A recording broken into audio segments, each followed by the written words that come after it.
CBS News, Detroit. Welcome back. With a mission of giving back, a local architect firm is helping to improve the nonprofit landscape right here in Metro Detroit. And with more on their upcoming projects is President with us today, James Pappas. Thank you so much for being here. Tell us a little bit about how we're giving back. Good morning. Thank you. Appreciate being here today.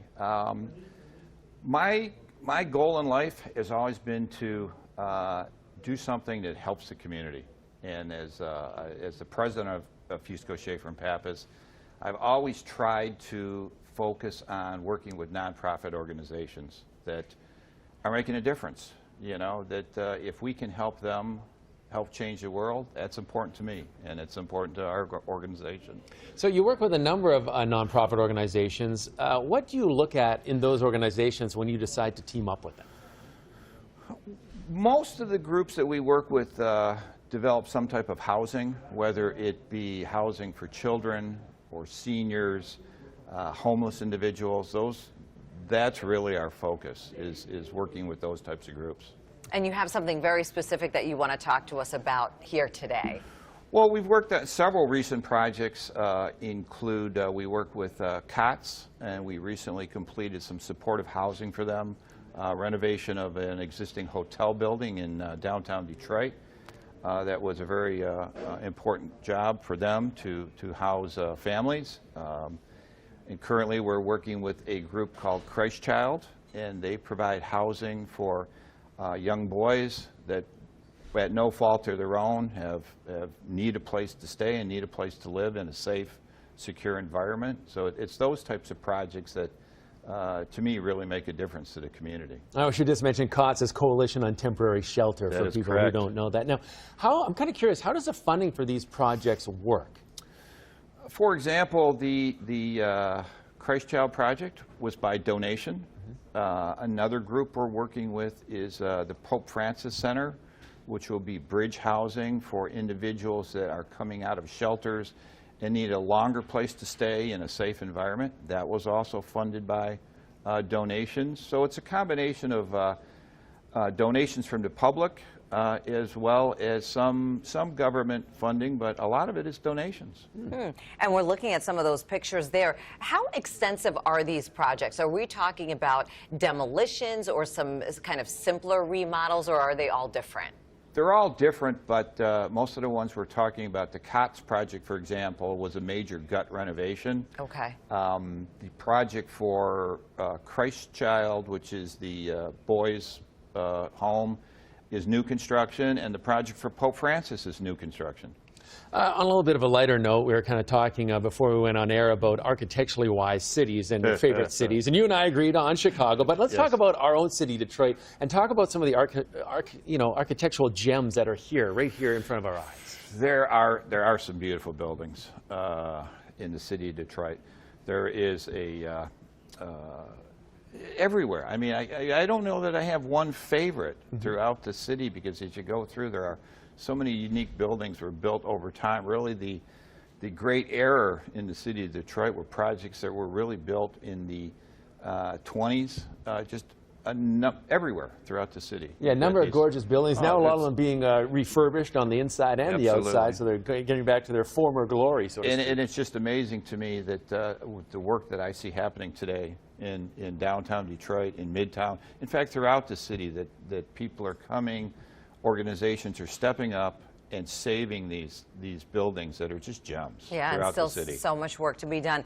So taking a look at the future, what are your hopes in terms of any big projects you have here looming that you're working on that you can share? Some recent stuff. We are in the process right now of working on a project called Lee Plaza. It's on West Grand Boulevard near Grand River, and it's a 15-story building that's been vacant for over 20 years. And we're currently working on that project, and hopefully we'll start construction yet this year to renovate the entire building. And, that is great. And that is also providing affordable housing in the city. Fantastic. So great restoration program and for affordable housing. Yes. James, thanks a lot for dropping by this morning, telling us about these exciting projects that you have Thank going you. on. I appreciate it. It was wonderful to be here, and thank you so much. Thanks for being here. Enjoyed Thank having you a lot. because we agreed on Chicago as the best architectural Right. city. It is the best.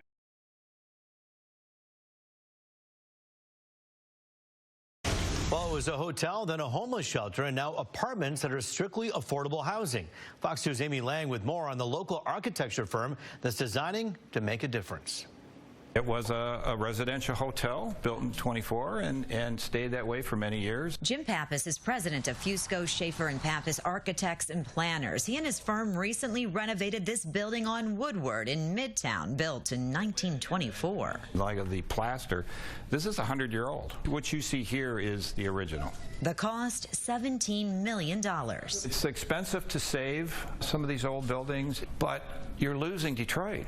You know, you're losing these amazing structures that are all over the city of Detroit that make it unique. Do it right and save these buildings. But preserving this building was only part of the process. Preserving families was far more important. You see, it was a hotel, but more recently it was a homeless shelter. But now the Coalition on Temporary Shelter, or COTS, has turned it into 56 apartments of affordable, permanent supportive housing for families at or below the poverty threshold.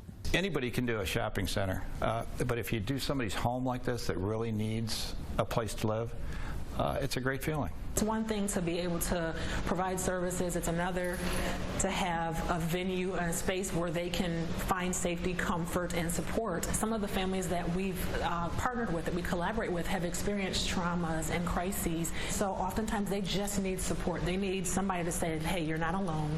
There is light at the end of the tunnel. Asha Morell-Ferguson is Chief Development Officer for COTS. She says affordable housing like this is almost unheard of in Detroit's Midtown. The developments that are going up around us, one-bedroom apartments, some of them studios, $2,200, $2,300 a month. And that's not affordable for the average Detroit family. Which is why she says this is so valuable. Here, people can get a GED, programming for children, healthy cooking classes, while a mobility coach helps the families toward a brighter future. A lot of our families have little to no income. And so some of the families here don't have rent to pay. Others have a very small percentage of that income so that they can try to build that stability. The first family moved in December of 2020, and by June of 2021, all of the apartments were full, right here in a safe and stable environment. One that Jim Pappas is proud to be part of, along with the many other nonprofits they've designed for. Today, over half of our work is with different nonprofit organizations, which the feeling that you get being involved with projects like this. That feeling Asha knows well. We believe heavily in the power of partnership, and even to partner with Fusco, Shaffer, and Pappas to bring this vision, this dream to reality, it's a dream come true for us, but it's bigger than us. It's for the families. Families getting stronger every day. It's a joy. I can't even put it into words how amazing it feels to be able to witness that growth and that triumph for them. In Detroit, Amy Lang, Fox 2 News. If we go